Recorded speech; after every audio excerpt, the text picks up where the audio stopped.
Hey, and we are back. We are the coalition, loud and proud, outrage, porn free, civilly disobedient media, broadcasting live for the very first time here on Go Local 24, broadcasting live at their studio facility here at the intersection of Way-Bossett and Orange, 90 Way-Bossett Street. And of course, if you're in the neighborhood, even on a windswept, rain-driven night like tonight, smile, wave, and again, obscene gestures are encouraged. Joining me in studio is my good friend Jason Olkowski. He is with Keep Rhode Island Beautiful, and we are going to do a little toast here to the first night of the coalition, and you'll see the styling new mugs in bright yellow relief. No new power plant. Or as we like to say here in the coalition, Invenergy, Invenergy, Invenergy. Welcome to the coalition version 2.0 for the very first time. You are officially the very first guest we've had in studio. Thank you, Pat. That's exciting. Let's start from scratch because it's a new audience. This will be replayed tomorrow. A lot of folks, despite our best efforts, are still waking up to what's going on in Burrillville. So why don't we start from the very beginning a few years ago when you got the news that a company wanted to build a facility in Burrillville, Rhode Island, in some of the most pristine forest, right in the heart of a if you will, of a wildlife corridor that's irreplaceable. Start from scratch, take it away. Yeah, absolutely. First, thanks for having me on. It's great to be the first guest, and this is a beautiful location. I think what Go Local Prov is doing is really cool. So feel free to stop on by and wave to us. This is really neat. So nice job, Pat. We live up in Burrillville. It's beautiful up there. Most people move up to Burrillville to be near nature and not be near mega industrial sized power plants and things like that. So we learned a couple years ago that there was talk and plans of putting another power plant up in Burrillville, and we have one already. In fact, we have the largest power plant in the state up in Burrillville already. And we learned about it. I think the state learned about it in a really interesting way. There was a press conference with the governor and with some of the other leaders in the state, as well as the CEO for the company that wants to build the power plant. And they made an announcement. We're bringing jobs to Rhode Island, and we're bringing some money for the economy. And these are typical announcements that you see. We'd like to see them more, I think, in Rhode Island than we see them. But the pace, I think, is starting to pick up. But the thing that's different about that particular announcement is, it's not like bringing any company to town, because the power plant has to go through what we now know as the Energy Facility Siting Board process. Mm-hmm. And so, it's a little awkward to see this announcement that we're excited about these jobs and that we're going to do everything we can to make sure this company is successful before the plant actually even goes through, the approval process.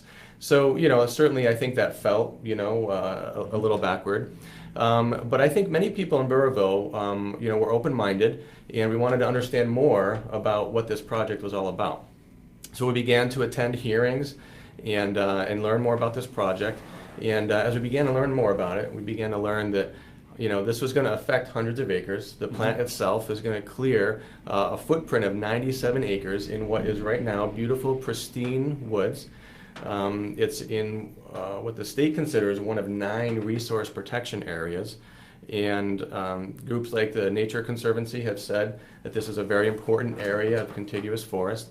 People like the National Audubon Society, Audubon Society of Rhode Island, have said this is a pinch point for nature in their migrations and wildlife. Right in this really important area for the state, they're going to clear all this area. And then, when you look at the land that has to be cleared to connect it to the power lines that are 6 miles away, now you're talking about impacting hundreds of acres, okay? Mm-hmm. So, all right, we're going to clear hundreds of acres of trees. We clear trees sometimes for important development. So let's learn more about this. Then we began to learn about the chemicals that the plant is going to spew.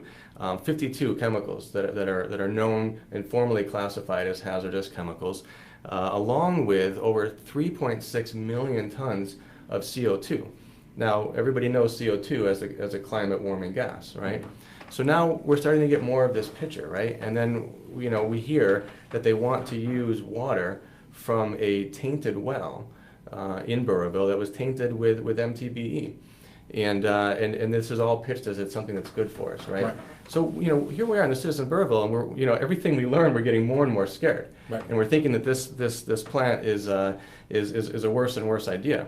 So the citizens began to essentially band together and form, a group to oppose the plant.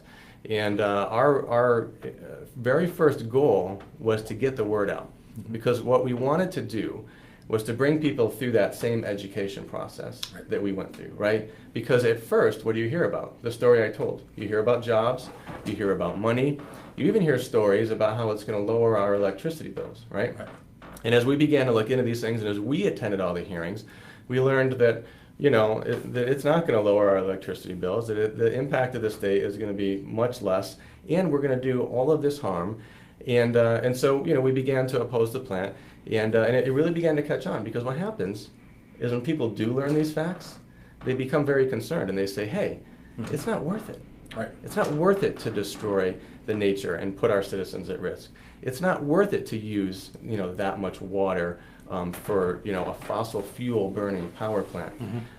So, the citizens rose up, and we began to get the word out. We began to educate. We began to hold pop-up rallies in town, and we began to put together these signs, and we began to get the word out on social media and online. And the very first thing that we kind of battled was this idea to use the MBTE water. It scared us to death. Burrillville had a horrible history with this, horrible incidents of people being poisoned, people having horrible health effects from a spill from a gas station there, and so we began to work with Pasco Utility District locally, and eventually Pasco Utility District said, you know what, we don't want anything to do with this plan anymore. The more we learned about it, we think this is a bad idea too. And then the company approached Harrisville Fire District, our other water entity in town. And Harrisville Fire District said, no, our water is for our people in town. We're not going to sell it to an out-of-state entity to build this monstrosity of a power plant, this polluter. And so now they don't have a water source, and they began this big search around the state to find one. They approached Woonsocket. Woonsocket also said no. The residents, both the community and the city council in Woonsocket, both said no. And then they struck this deal with Johnston to purchase the water from Johnston. So it changes things, because now not only are they using all this water, now they're going to truck it through hundreds of trucks. And I don't know, I think you've been out to Burrillville. You've seen these small, rural country roads. They weren't built for hundreds of these tanker trucks to thunder down in this tanker truck parade. These are trucks that are going to have, some of them are going to have water, some of them are going to have diesel oil, some of them are going to have ammonia, and some of them are going to have this highly contaminated wastewater. They're going to truck these things in and out because they weren't able to procure water locally, and they have to ship it in. And so, now the plan is even worse, because now the citizens are even more at risk. Some of these intersections have schools that are, not even, 40 feet off the road. So, we hear things about how, they want to, come to town, they want to be a good neighbor, they want to benefit, the community. It's not a benefit to the community. It's that they're not being a good neighbor. And, Burrillville has said no to citizens, and the town council has voted no. Both the zoning board and the planning board have said it's not consistent with any of our zoning, our strategic plan. The building inspector also said no. And basically they said, we haven't even got enough information to properly evaluate this. And the thing that's important to know for people that are just learning about this is that even though all those entities have said no, the plant can still go forward. Because we have no formal say in the process. The plant is going through this process now called the Energy Facility Siting Board process. And they look at a few things to say, are they going to greenlight this plant? They say, is the facility cost justified? Is there a need for this facility in the state? Is it going to improve the socioeconomic fabric of the region, the area? And is it going to cause unacceptable harm to the environment? And I can tell you, we don't feel like it's going to improve the socioeconomic fabric of our area. In fact, many people have already said that they're going to move out if this plant comes. In fact, some people have already moved, put their homes for sale on the market. That's not positively changing the area. And certainly, unacceptable harm to the environment. Gosh, this is a beautiful place. I mean, you couldn't pick a worse place to put this plant based on what all the environmental groups and even organizations like DEM have said. I mean, you'd have to like plop it right down on the beach in Narragansett. Maybe that would be a worse place, right? But short of that, there's really no worse place to put this plant in the state. So, that's what's going on. That's the process that we're in to educate people so that they can send information in to the Facility Siting Board. The Energy Facility Board process invites people to give public comment, both written and at hearings. And they do take all of these things into consideration as part of the process. So, it's important for people to get educated. They can visit our website, keeprodeislandbeautiful.com. There's tons of information out there. They can check us out at Facebook on Keep Rhode Island Beautiful, and they can get educated, learn for themselves, all the real facts. We've got infographics out there, and then if they're concerned, they can write to the governor, and then send information into the EFSB. Now, let's talk about the Energy Facility Sightings Board. Essentially, that was enabling legislation that because of the fear of and I consider this a five-word obscenity, and because of the fear of the NIMBY syndrome, they effectively took away from local communities any control they have regarding the siting, and they've essentially created a quasi-governmental agency. They've created a separate protected class for energy facilities. What effectively has that done to the community? Well, it's really removed our voice, right? It's removed local control completely. And I think normally, communities are able to decide for themselves what's appropriate for their community. I mean, that's why they go through the very long process of things like strategic planning and zoning and all these things to decide, how do we want to do development in our community? What sorts of businesses do we want to attract that are consistent with who we are as a community? And by and large, we're usually able to abide by those things. And but when you have something like the Energy Facility Siting Board, you're right. It was developed earlier in the 80s when the situation was much different. So for anybody that remembers the 80s, there were areas of the country that were in dire need of new facilities to be built, and I think people realized that given the choice. Many people would not choose, put a power plant right next to my house. Right. But they realized that there was a need for these facilities. So many states adopted legislation like this that said, okay, if we need facilities, and if we need them badly to keep the lights on, then let's figure out where the least harmful place in the state, to put something like this is. Because and I think that's the spirit of this, right?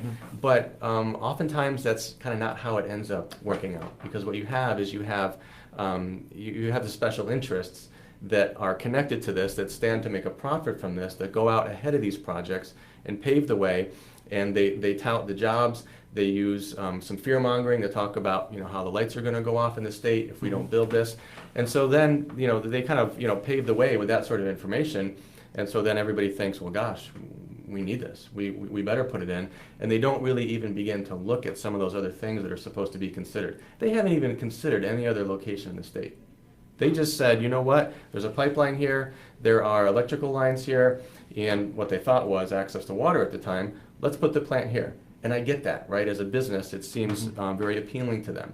But what we should be doing as a state is we should be analyzing things, and we should say, do we need to add new capacity to the grid? Okay, if we need to add net new capacity to the grid, what kind should we be adding? Should we be adding fossil fuels, or should we be investing in renewable sources that don't destroy our resources? And where should they go, right? We should get together as a state and we should be smart about this. It shouldn't just be about a community that ends up having to defend themselves from these outside entities.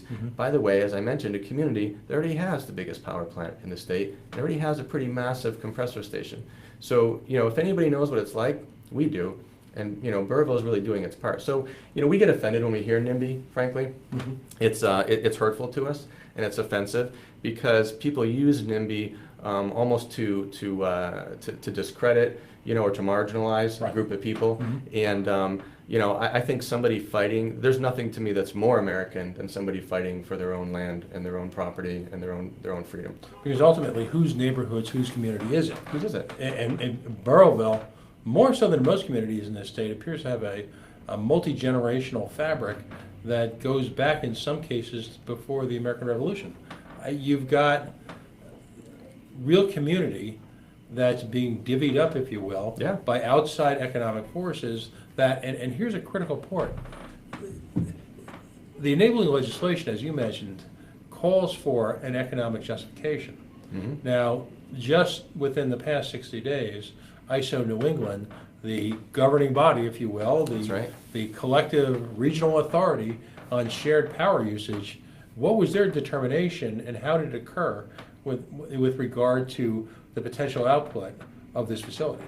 Yeah, absolutely. And so for those that don't know, and many of us have become quite educated I would say so. about all of this, we do regional planning for our grid. Mm-hmm. And that's done by an organization called ISO New England. Mm-hmm. They're a nonprofit and or not-for-profit organization that's responsible for keeping the lights on in New England, and they do a darn good job. And so they hold every year a forward capacity auction that looks 3 years out into the future and says, what are our capacity needs going to be 3 years out from now? Right. And they procure capacity commitments to provide energy into the market for that period of time. And they do this every year looking 3 years out. They take into consideration everything. Current usage, projected usage trends, new plants coming online, other plants and facilities closing. They take it all into consideration. It's a very complex, planning process that they go through, and they over-procure to make sure that they have enough. So New Englanders can rest assured that the lights are not going off anytime soon, thanks to the good work of ISO. And they over-procure with some headroom to make sure everything's okay. So basically, a company that wants to sell power into the grid, that wants to produce a facility like this, has the option to bid into this auction. One other thing that's important to know, it's a reverse auction. So every round, the price goes down and down and down, right? So in the first year that they bid into the auction, which was last year, 2016, February of 2016, they of course attempted to sell all the energy from what they want to be a 1,000 megawatt facility into the auction. And they were only able to sell half, 1 turbine's worth. The plant, if fully built, if approved, would have 2 turbines. And they were only able to sell 1 because that's all they could do. And by the way, it's a reverse auction, and they didn't sell in the first round, or the second round, or the third round. They had to wait. But so they were able to sell half of the capacity last year, along with I think essentially about 1,500 megawatts of 1,600 megawatts of electricity was over procured, right? And that was I think probably a bit of disappointment to a lot of people because they wanted to sell the entire thing. Right. But the market was saying even with this snapshot that we're taking right now. And by the way, the prices were kind of the highest that they had been in a 3-year period. Some say artificially inflated, due to certain factors. Even with that, they weren't able to sell the whole thing. So let's fast forward to this year's auction. February of this year rolls around. You can bet they want to sell that electricity now, that second half, and they don't. Zero. They sell zero new. 0.0. Yeah, 0.0. No new electricity from the plant were they able to procure. Not only that, ISO didn't take any new fossil fuel generation facility into the market. There was no need for it. And the price was the lowest that it's been in 3 years. The prices are going down, right? So prices are going down. They weren't able to sell any electricity into the market. And so it's a very complex, process that they use. But certainly you can look at some of these things and you can say the trend is that we don't need this energy in the market, okay? Not only that, there's something that's called the Interconnection Queue, where these are resources that are waiting to come online and get energy into the market. And there are thousands of megawatts of renewable energy trying to get online from all sorts of different sources. So, the lights in New England are not going out anytime soon. ISO does a fantastic job of planning, and there are many, many resources that are standing by, people that are trying to get energy onto the grid. If we don't build this plant, we're going to be fine. Right, and what's more remarkable about that is that this ISO auction this February took into account, baked in, if you will, the fact that Brayton Point is going offline. Absolutely. That you've got nuclear power facilities which are being decommissioned. And effectively, Scientific American pointed out this past year that for the first time in history, that renewable energy sources actually constituted a majority of new energy production in America. There. Take that against the backdrop of the Block Island going on stream, if you will, this week. Yep. And we've got a government here in Rhode Island that essentially has a split energy personality. They do. On one hand, and we know it's the same person, our governor, is openly advocating in support of alternative energy. And it would appear that market forces are finally bringing energy into play, where at some level it's affordable enough, even within the market constraints of ISO, that actually is playing a role in diminishing our need and essentially eliminating the need for new power, I'll call it legacy power construction. It absolutely is, and the market for renewables is increasing, and it's not, a lot of times people point to, subsidies and policy that are driving this, and I know things like that, are swear words to a libertarian, right? Anathema, I think is a technical term. Word, yeah. But you can rest assured to know that these are actually getting to the point where they're cost competitive on their own now, and that's what's happening in the U.S. and in many other countries in the world. They're outbidding the legacy fossil fuel resources, in a pretty major way. And so you also see coming along with that, right? Thousands and thousands of these new economy jobs, right? Good, high-paying jobs that with everything, the entire supply chain that's involved in the renewable, from the creation of turbines and of solar panels, to the distribution of those, to the installation and the maintenance of those. I mean, the entire supply chain of this just creates thousands of jobs. It's one of the single fastest growing sectors in our economy. And in fact, there was a Forbes report that said wind turbine technician is the #1 hot job in the country right now, right? So if you're looking, to get a new job, to switch industries, if your kids are wanting to know, something that they can do, it's a fantastic industry to get into. And so, as we're looking to build and grow our economy, this is a great way to do it. And I think in many ways, Rhode Island is making the right moves towards renewable sources and green energy, right? But we have, as you mentioned, kind of this split personality on this issue, because here we have the white elephant of this massive power plant that we're still thinking about building. Right. And if you could peer 5 years into the future, especially a little further out, 10 years, we will not need things like that, right? We will certainly not need to build new ones. For those people that are involved in technology and innovation, you can look at things like Moore's Law from Intel. Right. Chips get faster, smaller, and less expensive. The more we invest in it, right? And that's what's going to happen with this technology. It's going to be faster, better, lighter, smaller. The more we invest in it, there's a lot of great innovation going in around battery storage technology as well. So there's so many things, and I would say that Rhode Island is actually very well positioned because of our size, because of frankly our efficiency. We're one of the most efficient states in the country. We're very well positioned to go completely green with our energy, right? We're in a good position to do that, and you know what? We'd be a good model to do that, because with 400 miles of coastline, we're facing some pretty dire risks from an environmental perspective.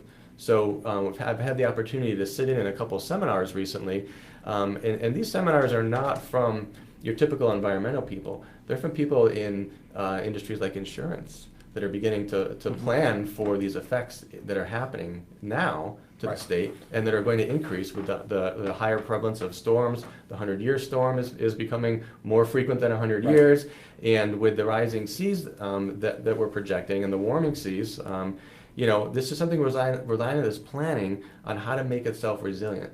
So it's crazy that we would be planning to make ourselves resilient while we also build a fossil fuel plant that we know contributes to this up in the corner of the state. Right, and as someone who is diametrically opposed to subsidies, it was fascinating to me when you talk about energy is one of the least discussed subsidies is effectively the post-dystopic brownfield costs that occur in the wake of these legacy power plants.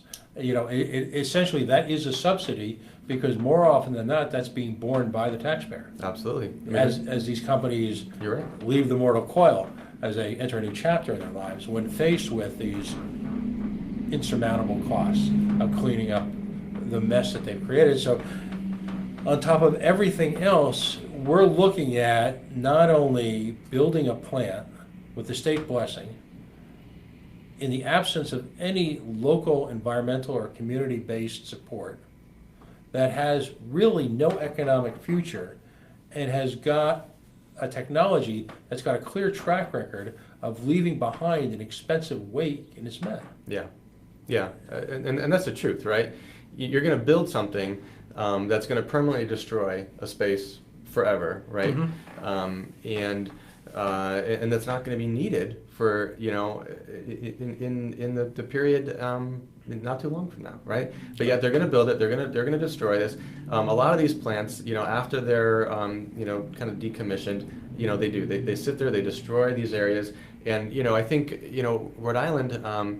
You know, we have some of those areas in our state already, right? We can look at, you know, past economies that we've had, that we didn't effectively transition some of these zones, and we do have some of these brownfield sites. We've got areas in the state that once, you know, used to be thriving mills that now sit, you know, abandoned. And I mean, you know, one would say certainly if we're determined that we need something like this, it should go in a spot like that, right? A spot that's already industrialized, that's already been destroyed for something like this. But you know, I think you made an interesting point. You know, the absence of any, you know, environmental support. There's a tremendous amount of opposition in the state to this plant. It's a statewide issue. It's certainly not just a Burrillville and a NIMBY issue at all. Every major environmental organization in the state has come out as opposed to this plant. 33 communities in Rhode Island, that's 33 cities and towns, have passed a resolution opposing this plant in the state, as well as a couple adjacent communities in Connecticut and Massachusetts, for a total of 35 communities. We have a very long list on our website that you can go and look at, this opposition list. You know, it's well over, you know, 85 organizations now, organizations like the Blackstone Tourism Council, the Blackstone Heritage Valley Corridor, that have all analyzed this and said, not good for the state. So not only is it not really good for Burrillville, it's not good for Rhode Island, because they know things like this. They know it's going to destroy this area. And you know, what's interesting is the grid makes a prioritization when they're using resources of where they're going to pull from when we need electricity. So they pull from first all renewable resources, okay, and then they go into nuclear. Right, and they have this kind of order of importance, right, as it were, and so things like fossil fuel plants, you know, are kind of at the bottom of this list. I know they're nice, aren't they? Stunning. And so you can imagine they already do that today. So as more of these sources come online, we're actually building something and destroying an area that we may not even need in as soon as like 5 or 10 years. Right? I'll draw another economic analogy. Would anyone in their right mind build a new shopping mall right now? Yeah, in our state? Yeah. Right. The first thing people would say is Amazon online shopping is obliterating the need for the traditional big box mall that, well, sadly is just a few blocks away from here. And while that mall locally may not be seeing its end game, one can see the early signs. So why would one make a similar disruptive investment in a technology that is clearly reaching its end game? Yeah, and you know, and it's a great point, right? So, I mean, the economy, you know, changes. New players like Amazon come in and disrupt, and it changes things kind of permanently forever. And that's exactly what we're seeing here in the energy market. We're seeing a tremendous amount of disruption in the energy market, which is displacing, you know, some of these other, you know, really older legacy technologies. Sometimes you hear these natural gas facilities referred to as clean energy. And I mean, they are not clean energy, I can tell you that, right? You know, is a plant itself cleaner? Yes, slightly. But you've got to consider the entire supply chain. So this plant is going to burn what? It's called natural gas, but it's really fracked gas, okay? That comes from the Marcellus Shale in Pennsylvania.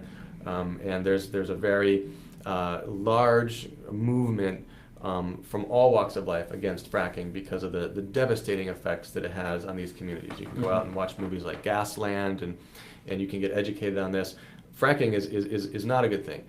It's been good for our economy in many areas in the country because it's what enabled us to become, you know, more energy independent, but it's a horrible thing for people that live near it, that deal with it.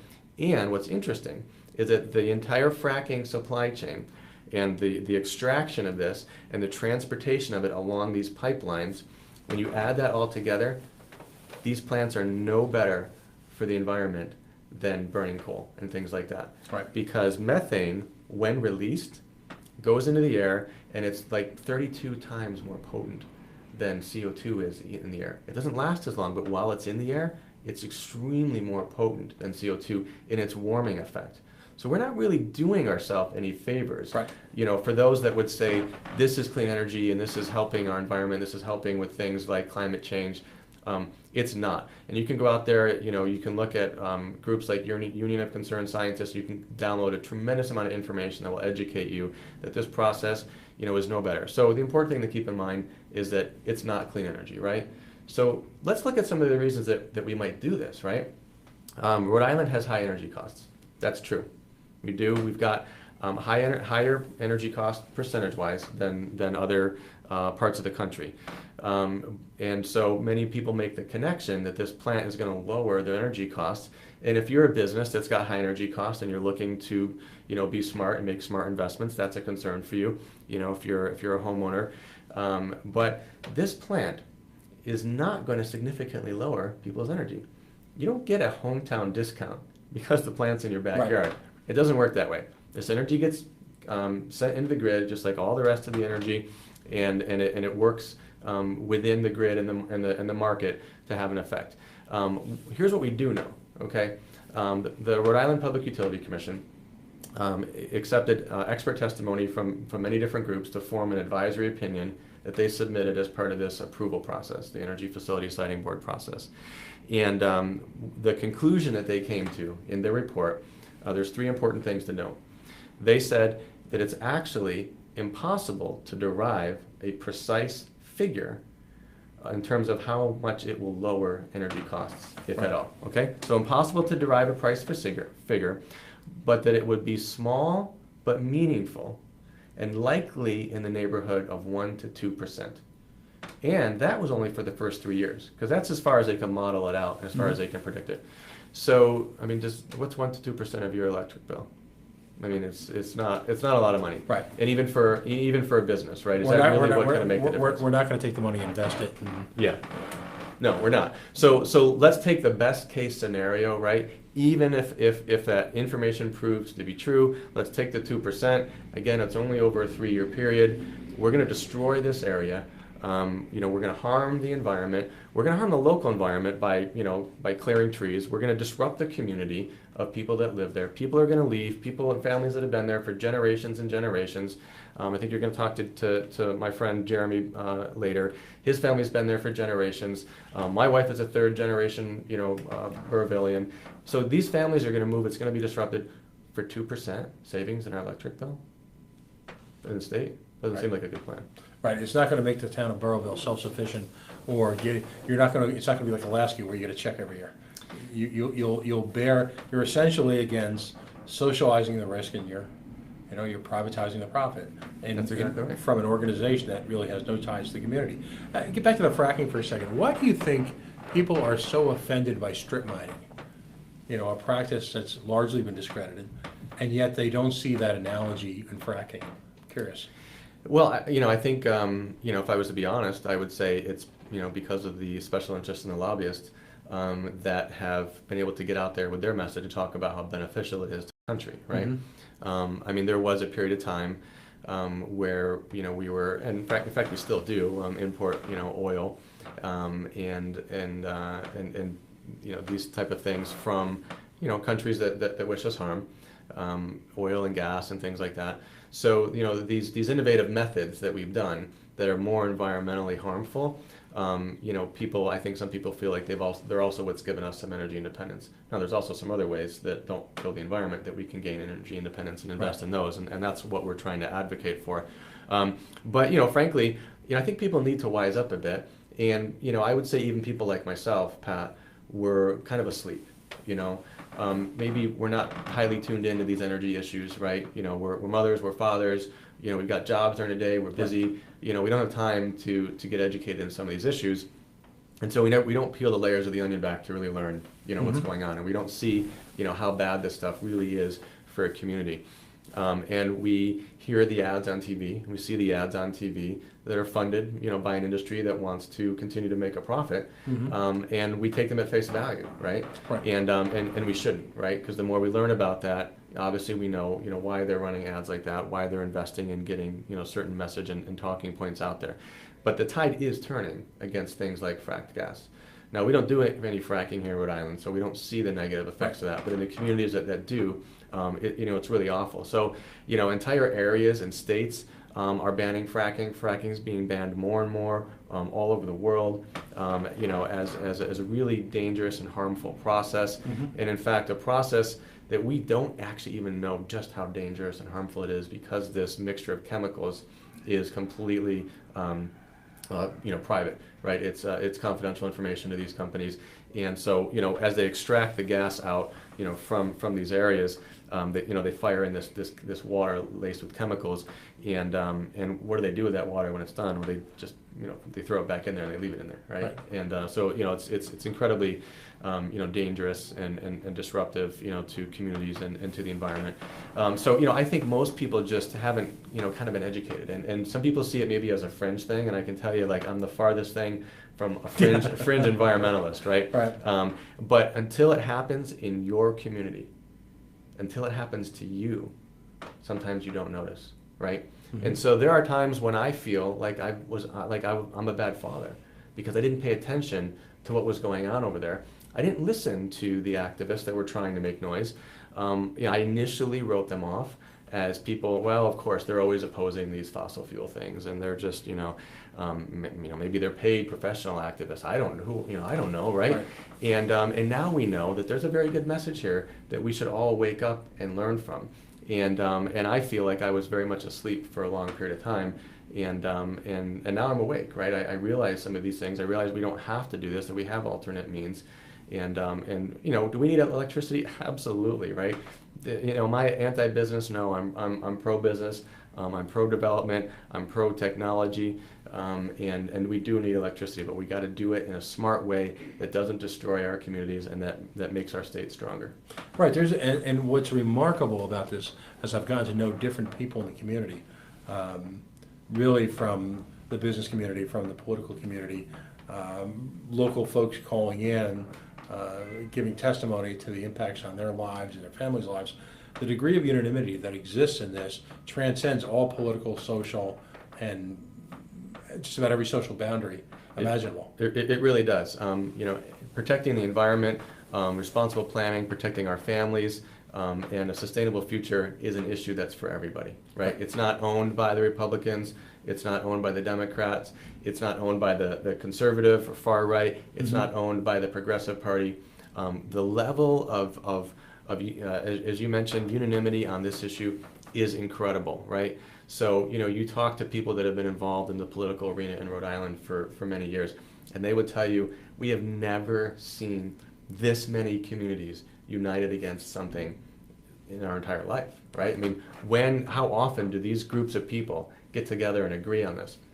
And in our own groups, and in fact, even in our own Keep Rhode Island Beautiful group, and in so many of the other groups in our broader coalition, you see people from every walk of life, every socio-economic area, every political bent, all united against this as they get educated, right? And I think there's a trend in terms of the people that are proponents of this. And it's usually people that somehow stand to make some sort of profit or income from this, right? It's getting to the point where that's really the only reason left to support something like this. So you're right. It's actually very interesting to come to some of these meetings, and we've got pictures on our Facebook page of Trump supporters and Bernie supporters hugging with their no new power plant gear, and united because they're trying to protect their state, their region, their family, their area. Now, a significant part of your group's efforts in conjunction with the Burrillville Land Trust is education. It is. It is. And the Burrillville Land Trust has done a fantastic job of educating people as well. Paul Roselli. Paul Roselli in the Burrillville Land Trust. Paul in the Burrillville Land Trust has been doing Learn the Facts sessions all around the state, doing what he can to get the word out as well.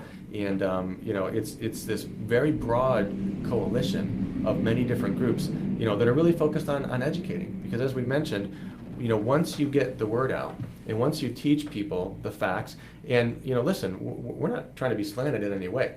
We're trying to make sure that people see all the facts. And when you weigh out all the information, most people say, where do I sign? How do I oppose this? Who can I contact to stop this? Mm-hmm. This is horrible. And people, are opposed to it for all sorts of different reasons, right? Some people are only opposed based on local control, right?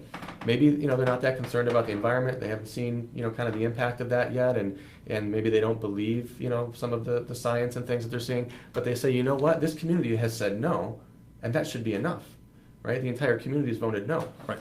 So there's a lot of different reasons to oppose it. There's a lot of different groups, very good groups that are doing a lot of great efforts to get the word out, around the state. People, as I mentioned, can go to keeprodeislandbeautiful.com, get a bunch of information, and we're also starting to see other political groups in the state take this on as part of their cause as well, and begin to kind of add this to their platform. For a lot of different reasons, a lot of them see it as a group of people in the state being infringed on and marginalized, particularly, as I mentioned, a part of the state that, while very beautiful and very forested, already does have, a significant power plant and compressor station that really does, disrupt and bother a lot of people. I think people that, live in the Providence area, or maybe that live, in southern parts of the state, they're not affected by it because it's way up there. But there are people that bought beautiful plots of land and property with horses and acreage right on lakes that are by this compressor station that makes, Pat, I mean, these noises, they're just so awful. They sound like a jet taking off in the forest. And you're just like, what is going on here?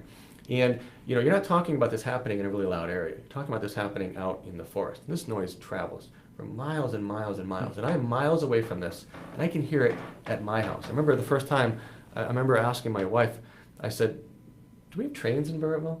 Because it sure sounds like we do. Right. And so, I think people in the state need to realize, Burrillville's had enough. We're doing our part to help the state already. Don't put this thing on us too.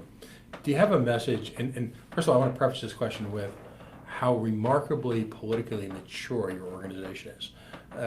I have seen nothing, even in some of the most dire circumstances, even in some of the most contentious meetings, nothing but, I'll call it, a message of positivity from your folks. It's remarkable how on point, how well informed, and how much the entire, I'll call it this tapestry of groups that are involved, how much they get it in terms of presenting both an image and a set of facts to the public in a way that's both accessible, palatable, and easily understandable. So when I ask you this question, I know I'm not going to get the kind of heated political rhetoric that other organizations use to vilify people. I'm really getting excited about this question. Okay. Now. It's a big build-up. All right. What do you have to say to Governor Gina Raimondo right now, both as a family man, as an individual in the community, and as someone who's obviously a very well-informed observer of the situation? What would you like to say to her right now? Well, if I was to talk to the governor about this right now, I would ask her to do whatever she could to make sure that we continue to invest in the right forms of electricity in the state, because that's our future. She's made some smart moves in that area, but I would tell her to continue those investments in the state and to really double down on those and to be emboldened by those. And I would ask her to completely back off her support from this particular project, right? One of the things that the governor has said, and I'll just quote her.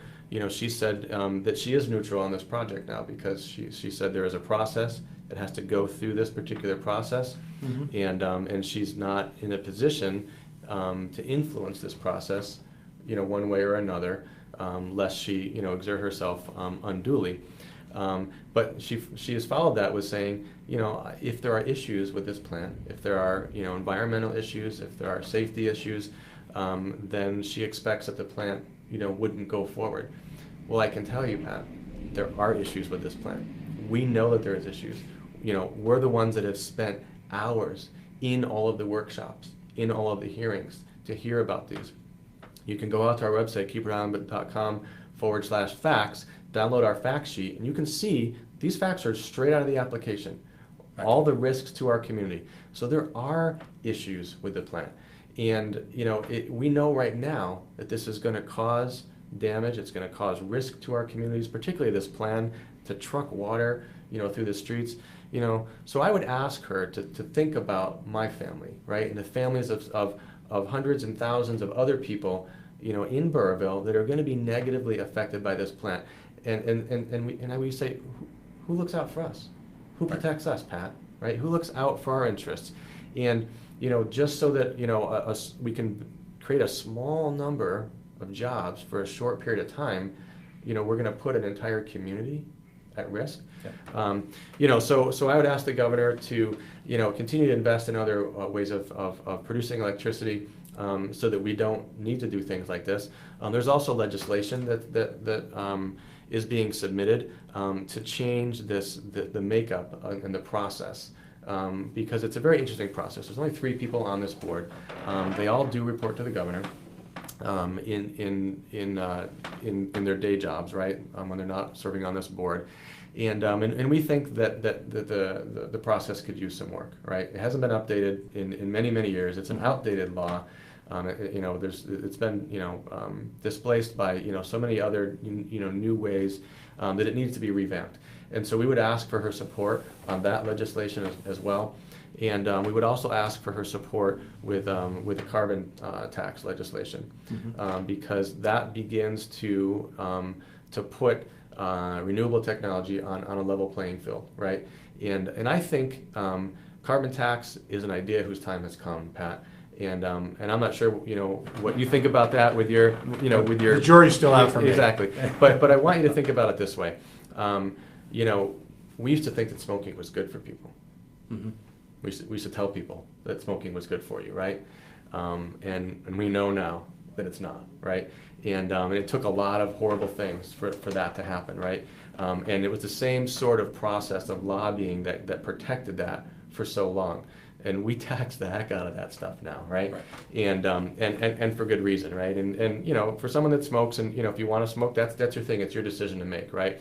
But we've learned now that it's dangerous, and now we outlaw smoking, even secondhand smoking, right? So that you can't smoke, next to somebody that doesn't want it. The fossil fuel stuff is the same way. We are hurting our environment. Globally and locally, we're hurting these communities. So I'd ask the governor to support carbon tax legislation in our state as well. So those are some of the messages that I would tell the governor. And I know, she's sending signals to the environmental community that she's trying to invest in these areas. But let's get rid of our what'd you call it? Our kind of double-sided policy that we have. Schizophrenic is one word. Yeah, schizophrenic policy. We can advance these areas, while investing, in that as well. Block Islands, just flipped the switch. As you mentioned, they're running completely on turbines now, which is amazing. It's a first in the country. Let's be proud of that, and let's make Rhode Island, completely energy independent and a green economy. Excellent. Jason Olkowski from Keep Rhode Island Beautiful. Again, website, how can people donate? What have you got coming up as far as events? Yeah, so we actually have a pop-up rally in Burrillville tomorrow, where we're hoping that the weather clears a little bit. We're going to be out on the town common for a couple hours, 10 a.m. to 12 p.m. It's right in the center of town. You can Google Burrillville Town Common. You can go to our website. You can go to our Facebook page, keeprhodeislandbeautiful.com, Facebook/keeprhodeislandbeautiful. And get information about that event. So they can stop by, they can get all their swag, they can get signs, We've got the new mugs. These were on Channel 10 already, which is really exciting.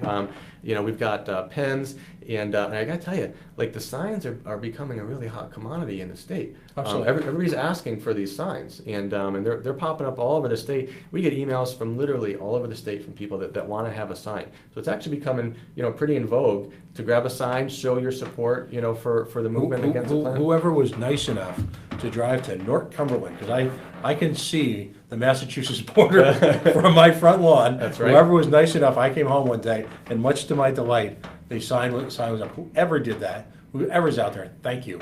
Because I was definitely the first sign in my neighborhood. Yeah. But people ask me about it. It's a wonderful conversation. Start off point. It's a wonderful way of engaging people, and you're right. What are the communities, by the way? Don't want to be negative here, but what are the communities on the naughty list right now? Well, Johnston, Rhode Island is clearly Now, and keep in mind, this isn't the people in all those communities, right? But this is some of the leadership in those communities. Certainly Johnston, not only, for selling the water, but for the way that process happened. Right. We applaud, the citizens of Woonsocket and the leadership in Woonsocket that held an open hearing for the issue to hear from the community. They noticed it with plenty of time. And then they also noticed their vote, the meeting that was held, 10 days or so after that. And by the way, Woonsocket is a town that could have used this as a short-term revenue generator. Woonsocket is not Absolutely. a wealthy town. Woonsocket, unfortunately, a very good friend of mine uses the term environmental racism. And he talks about, and of course I'm talking about Peter Nightingale, the URI physicist, proud members of the Raging Grannies, and one of my heroes of civil disobedience. But he talks about communities that are targeted, in a sense, by the short-term revenue generators, the prison in Central Falls, casinos, where the community, who are very often in desperate financial straits, sells themselves short-term in order to keep cash flow going. So you're right. My hat's off to the people in Woonsocket, because that would have been a very quick fix for some very difficult circumstances. It would have been, and I got to tell you, it takes strong leadership. When you know that from a short-term perspective, it could provide you a little bit of short-term relief. Right. But when you look at the deal that's being offered to you, and you say, you know what, at the end of the day, this deal is actually not good for our community. When you listen to the members of your community, we didn't. No one from Burville even spoke in those meetings. There was all the people from Woonsocket that were concerned about this all on their own, and they were concerned about not selling water for a lot of different reasons, right? But listen, Burville's not a rich community either. But we've educated ourselves, and we know that this isn't good for us. Could we use the money that would come along from the plant? Sure. I mean, who couldn't use some extra money, right? But this doesn't lower our taxes either, right? It gets invested in special projects and different things like that. So our hats off to Woonsocket. We would like to see Woonsocket also pass a resolution opposing the plant. They haven't done that yet, but they did. They get like half a star for not selling the water, because that was a really big deal, and we applaud them, and we would ask them to continue to stand their ground on that position. But the Johnston situation was very different. Johnston did not hold a hearing on the issue, and it was a very short notice meeting. It actually was intentionally scheduled, I believe. That's the opinion of station management, not of my guest. But they intentionally held the meeting the same night as the Woonsocket meeting, which is, if I've spoken to a number of folks in your cause, folks that literally with hours notice ended up having to jet over to Johnston, and again, my words, were precluded from any real level of involvement in the hearings. The rooms were essentially stuffed with people who were looking out, again, for the short-term interests of Johnston, and who, to my continued amazement, even after 4 years of doing this, and 25 plus years of living in Rhode Island, managed to engage in a contract selling water that they really don't even own. They don't own the water, right? And first of all, I would say, I think Rhode Island is turning the corner, and we're getting tired of these backroom deals, right? Transparency is coming to parts of the state where it hasn't been previously. I'm proud of much of the leadership that we have and the work that they're doing in the General Assembly these days. and Rhode Island is getting tired of these backroom deals. And that's exactly what the Johnston deal was, right? And so with very little notice, many people went over to try to partake in that meeting. I tell you what, it wasn't just people that are concerned about the power plant that were shut out of that meeting. It was Johnston residents that were shut out of that meeting as well. So yes, the Woonsocket meeting was heavily publicized everywhere, on the radio, in the newspapers. Everybody knew this Woonsocket meeting was happening. No one knew the Johnston meeting was happening.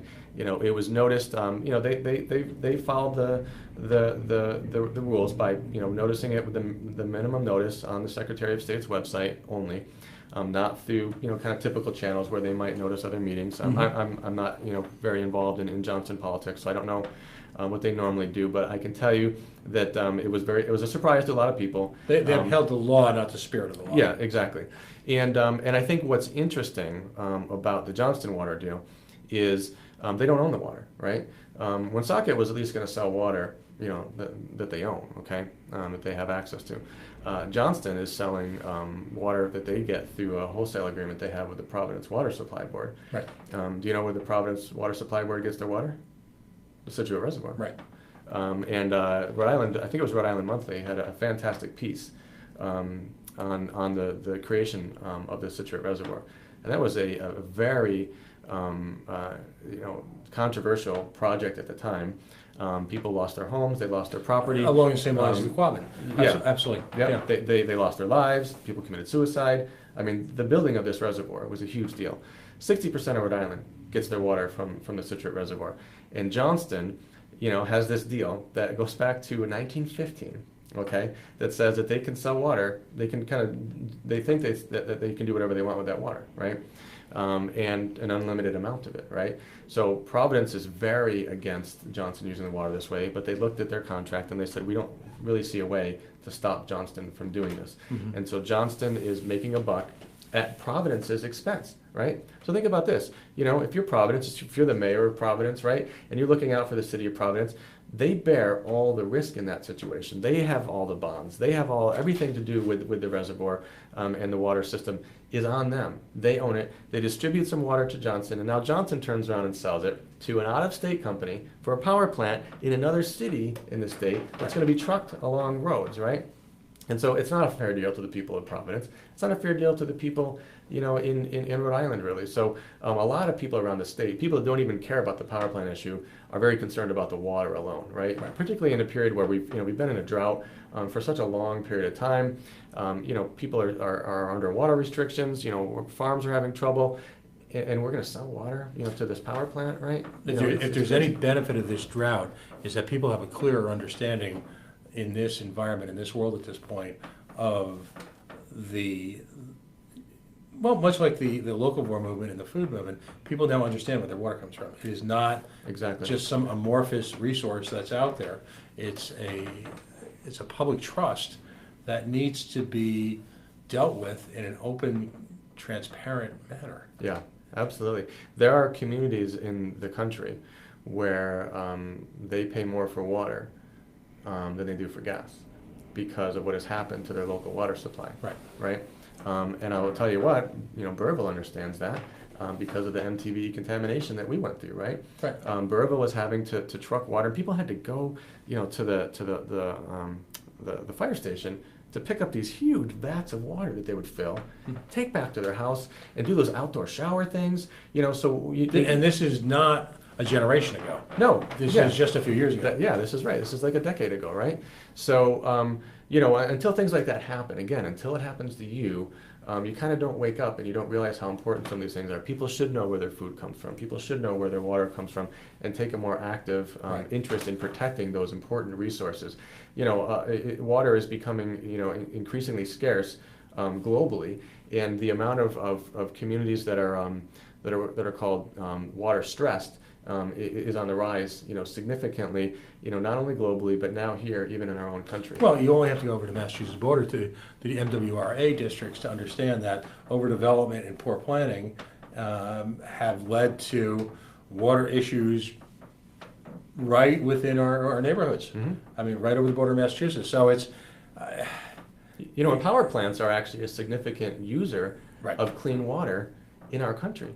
I think it's something like 48% or so of the fresh water, clean water in the United States that's available for use, for you and I to drink, is consumed by power plants. And only 1% of the water in the world is fresh water that we can actually use, and a lot of that is locked up in glaciers. So, or not, as you say. well, these days a little bit less and less. Water's a really big issue, and I think people in the state are right to be concerned about it. They're right to be up in arms about this particular kind of use for water when we have other options. Again, if we had no other options, I wouldn't be advocating against this. I would say, gosh, let's do it in the most efficient way. But when we have other options, let's not use water for that. And again, just to repeat the point, last year, for the first time in history, renewable energy facilities grew at a rate faster than legacy old-style power plants. And these are facilities that are online and are more and more market-driven. Online today, right? I mean, we're not making this stuff up, folks. I mean, it's for real. Drive up 495 and you'll see solar farm after solar farm. Yeah, that's right. I mean, I'd love to see a few more of those, a lot more of those, down here in the state, right? And, sometimes, what we hear is, we hear these scare tactics, how are you going to plug your phones in? How are you going to plug your grandma's not going to plug her air conditioner in? And, well, I mean, picture this. I'm fortunate enough to be invited on a semi-regular basis to a show called The Lively Experiment. Jim Hummel is the in charge now, and it's just a wonderful show. It's a wonderful resource, and you get across the table groups of people from wildly different backgrounds, and at the end of every show, there's an outrage or kudos of the week, and as my friends know, and regular listeners of the coalition know, I'm not capable of kudos. I simply just can't bring yourself to do it. Nah, I can't. So my outrage of the week was generational. A few weeks, it's been about a month or so ago, we talked about what was happening in Burwell. And to my shock, one of the other panelists said, well, so we need the power to keep the lights on. Now, this is a brilliant individual who, for whatever reason, is allowing themselves to play to what I call the Stone Age angle. That if you're an environmentalist, that somehow you're trying to bring our society, our civilization, our culture, all right, back into the Stone Age. Well, in most cases, that's simply not true. It's a pragmatic approach to economic development that is necessary for communities in the 21st century. It absolutely is, and we haven't. I mean, this is where things are going, Pat. Right? And a lot of times, people are afraid of what they don't know and what they don't understand and what they can't, picture with their minds, right? So if you live in areas like this where you don't see a lot of that, those renewable technologies, you don't understand, first of all, what they are, what kind of an impact they can have. I travel internationally sometimes, and I go to other countries, and you just see this stuff, everywhere, and they are learning, they have kind of hit this wall earlier than us, right? Because of their geopolitical situation, they've been forced to address some of these issues sooner than we have in our country. We're the one of the biggest users of energy, and we so far have felt some of the fewest impacts, right? We're affecting communities on the other side of the globe, but it's not affecting us yet, right? And these other communities have begun to invest in it. And I tell you what, it's not just for the environmentalists, right? People need to get beyond that, right? Because this technology, right? We buy oil as a country from some of our mortal enemies. Why would we do that? Why would we finance their economies, right? Their economies are built on like $80 barrel of oil. When it drops down from there, they start losing money. So, Russia's a prime example of that. Yes, exactly. If we want to diffuse as I'll still, based on my age, call it the Soviet Union, the easiest way is to simply drive down the cost of energy and eliminate our dependence on fossil fuels. It's a national security issue. It is. You would cut their knees out, right? And 7 years ago or so, when gas was just flying by $5 a gallon, right? I was commuting up to Boston, and I had to sell my big vehicle. I wasn't as concerned about environmental issues at the time because I didn't realize what was going on, but I knew I was paying a lot for gas, and so I downsized. And I remember thinking even back then, gosh, why don't we invest in this renewable technology? Because we would cut the knees out from our enemies that we're buying oil from right now. And, but then we discovered some of these other, technologies. Because oil got so expensive, it made it profitable to do some of these, high-risk operations and invest in some of that, which gave us some things. But the countries that are doing this, they will be the leaders in the new economy, right? Do you think that, that China is being completely altruistic in investing in renewable technologies? Do you think that they do it only because of the love and the care that they have, for their citizens? They do have tremendous, smog problems in cities there, and their government, is being asked to do something about it. But they are doing it so that they can be the leaders in that technology, and so they can export that technology. So the United States has an opportunity to be a leader in this technology or a laggard, right? And if we are a laggard, we will pay the price for this. And Rhode Island has an opportunity to be a leader or a laggard in this, right? And Rhode Island is a state we could learn a little bit from our own history, right? Let's take a look at textiles. Let's take a look at jewelry, right? So many of these industries that we rode into the ground until the very last second, and then we were like, oh, shoot, where'd all the textile jobs go? Right. Shoot, where'd all the jewelry jobs go, right? So Rhode Island, we have a tremendous history of innovation. We're the birthplace of the revolution with these, all of our rivers and the dams and the mills. We should apply our learnings from those to not fall into the same traps that say, let's ride the old technology, let's ride the old economy until it's dead and we have not invested in the future options, right? Right. And also on a national level, there's a lesson to be learned from World War II. And one of the most under-discussed aspects of our victory in World War II was our manufacturing capacity and our ability to manufacture at low cost. And in fact, it was the cost of fossil fuels and their absence of said to the Japanese that contributed also to their defeat, as well as the Germans. So, I mean, if we are going to survive as a nation on a national security level, not only do we need to be aggressive in driving down the price of energy, we need to have to own these efficiencies and this technology strictly because I'm a cynic, but there are people out there in this world that mean us ill. And unfortunately, right now, for a number of them, we're literally handing over the technology leaps and gains that was the hallmark of America and American exceptionalism for literally generations. Yeah, I mean, we are. I mean, we still have a tremendous, capacity for innovation in this country. Right. And we must out-innovate our competitors, right? Oh, it's innovate or die. Innovate or die. We've got to out-innovate our competitors. We've got to out-innovate those that would do us ill, or that would wish us ill. And, so these, this is not just do this because this is the right thing. And, we're asking everybody to kind of take a hit and take one for the team. I mean, there is no downside and there is no risk to that. And that's the thing that when I talk to people sometimes, that are scared of these technologies or, that are telling me, oh, you're just NIMBY or, you're whatever, motivation they think I have, I tell them there's no risk to making this transition. There's still jobs, there's still money in this. It's not like we're asking you to, switch your energy technologies and not do the things that you do today. Yes, we should be smarter, we should be more efficient, and we actually do. We are getting smarter and more efficient as a country because of energy efficiency and energy conservation. People should have their homes, weatherproofed, and they should use the right windows, and they should use the right light bulbs. For the first time ever, we're actually seeing a decline in peak energy usage.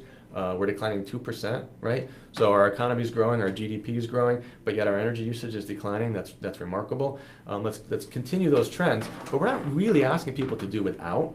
We're saying invest in different technologies, right, and be the leader in those. I applaud guys like Elon Musk that are breaking out and creating disruptive entire industries here. But this is something that's good for our country, and it could be very good for our state, right? You look at the manufacturing of something like wind turbines, right? These aren't just technology jobs. These are actual manufacturing jobs. So if you want to bring manufacturing jobs back to Rhode Island, Governor Raimondo, if you want to bring manufacturing jobs back to Rhode Island, go get some of those wind turbine companies and manufacture those right here in Rhode Island with our own union workforce here in our state. That was supposed to be the promise of Governor Carcieri when he promoted the project. Unfortunately, that seems to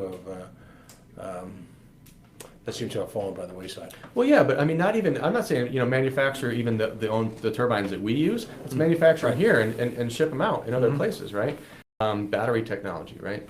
We've got Quonset Point, we've got, great work done by Electric Boat from a military perspective there with the Navy. The military is one of the biggest investors in renewable technology. Again, do you think the military is doing this for, purely altruistic reasons and because they want to be good corporate citizens? No. No, they're doing it because it's a smart thing to do. They get in these forward positions and their supply chain gets at risk, right? And so, they're out in some of these forward positions in places where they have a lot of sun and a lot of sand, and they can create, energy from the sun, but they need to be able to store that energy, right? And so they're investing tremendously in battery technologies. There's so many great companies just over the border in Massachusetts that are developing incredibly innovative grid-scale battery technology. Let's get some of that investment here, in Rhode Island, benefit our own state, bring that down to Quonset Point. And again, no risk, Pat, right? We're talking about increasing our economy, right. Not shackling our economy and asking people, to do with less. And these are good jobs, these are jobs the union could get involved in. Because ultimately, when we look at Invenergy project in Burrowville, post-construction, and that seems to be the fallacy in the numbers that so many of these projects are approached at in Rhode Island, we look at peak job growth as a function of the construction phase, when in fact the ongoing jobs at a facility like Invenergy, what is it, a couple dozen? Yeah, they're estimating about 24 jobs Right. long term. So, I think, if I'm not mistaken, that the Dunkin' Donuts in town has at least 24 people that work there as well. Right. I haven't checked their payroll lately, Right. but there are a couple hundred jobs associated with the construction of the facility. Right. And listen, to the person that gets that job means everything, right? Right. And we're not anti-jobs. We're certainly not anti-union. But I have to tell you, and again, this is where people need to get educated. We have heard, from where these other parts of the country where these facilities are being constructed, places like Jessup, Pennsylvania, other towns where they're constructing plants. A lot of these jobs are highly specialized, right? I mean, we don't build power plants every day in Rhode Island. No. So there are these regional specialized crew that come in to do a pretty big portion of Parachute these. in. Yeah, exactly. Spend a little bit of money. Yeah. And then one day they're gone. Exactly. So, I would say to the person that thinks that you're going to get a job on this facility, don't be too sure about that. There's going to be some jobs, absolutely. Right. But again, it's the promises sound a little bit bigger than reality, right? So people hear jobs. After the construction of this particular project is done, 24 jobs. Right. And how many of those are security guards? Ultimately, as a state, again, this is the opinion of station management, not my guess, but on a political level, it's been clear to me for quite some time that our political leaders are essentially held hostage by the construction unions.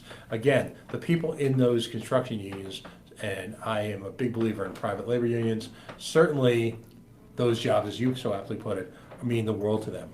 We cannot, however, as a state, continue to be held hostage by this, shall we say, the highly selective needs of a select small group of people, when in fact there is so much risk to the greater community.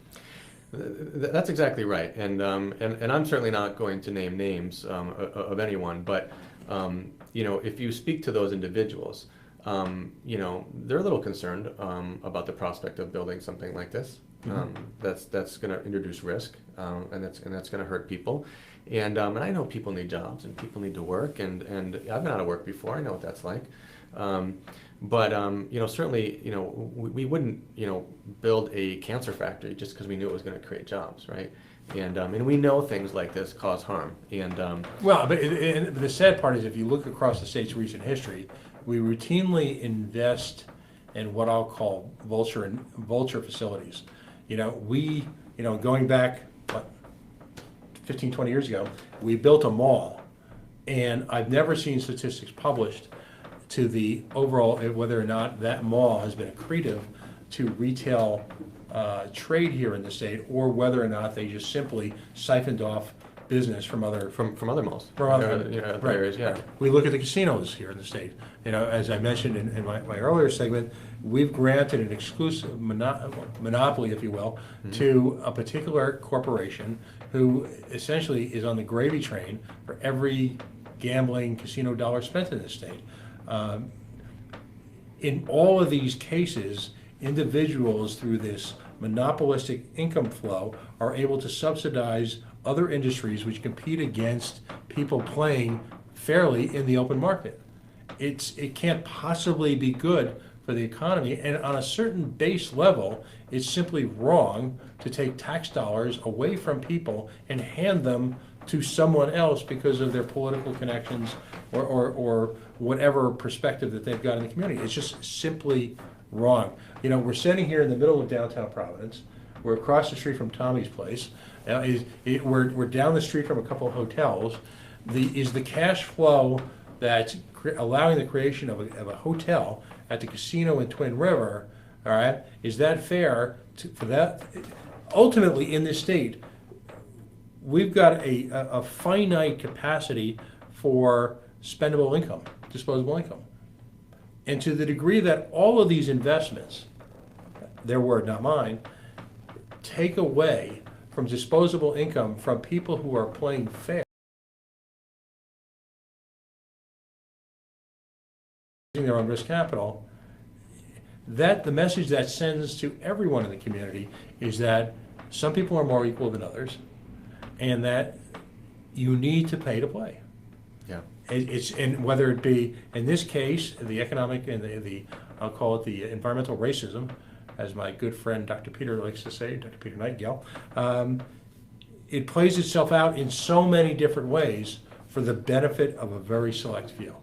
And if there is a cancer in this state, it's the cancer of crony corporatism, where whether it be Burrillville, whether it be Central Falls with its prison, whether it be the impact of the downtown the downtown shopping mall or a casino in Lincoln, that has to stop. Yeah, the way to grow your economy, right, is to have a fair, open, level playing field, for all people. Not where a few get left behind and a few get locked out, because they don't know the right people, because they don't have the right connection to get some of these special deals. And I think Rhode Islanders are interested in leaving that sort of stuff behind, right? I think they're interested in turning the corner. We want a seat at the table in the new economy, and I got to tell you, those that kind of control, those are not the jobs of the new economy. So we're not going to get those jobs here by playing that way in Rhode Island, and we can choose to change our ways, or we can get left behind. Right. And we're very well situated, between very large economic centers here, to both kind of protect the unique aspects of our state, but also to grow our state's economy through smart investments, in the right areas, by ways that are means that are fair and open for others, right? Not these kind of closed systems where where we're picking winners and losers, right? Mm-hmm. No, absolutely. Well, I appreciate you spending the evening here on our inaugural show of the Coalition on the Go Local Prop Network, Go Local 24. Well, this is great. Kudos to what the Go Local team is doing, right? Talk about disruption. They're coming into a space, and basically creating and carving out their space from nothing. And they're beating the streets, they're getting the stories, they're getting the top stories, they're putting information out there, they're going direct to the Rhode Islanders, right? They're bypassing the systems, they're going right to the people. So I applaud what they're doing here, and this is a great innovative format to reach people. Absolutely. Well, again, thank you, Pat. Great to have you in. Great to finally meet you. And keep your mug. One more. Cheers. That's right. Cheers. Visit keeprhodeislandbeautiful.com. A lot of information out there. You can support us. We've got a hike coming up too. This is really interesting. It's called the North-South Trail. All the way from Charleston up to the northern part of the state, up to Burrillville. And we got a group that's hiking that. I thought that might be something you're interested, in doing as well. Tony, It's a 3-day hike, nonstop. So I put your name. I went ahead and took liberty to put your name on the list. Great, excellent. But they're going to be doing some live broadcasting on our Facebook site through that. We're using it as a way to raise awareness, but also raise funds. So that's really neat. We're doing a lot of innovative things. So to have folks check regularly, and we appreciate the support that you've been giving us, and your work to get the independent voice out there. Absolutely. So Again, thanks. thank you so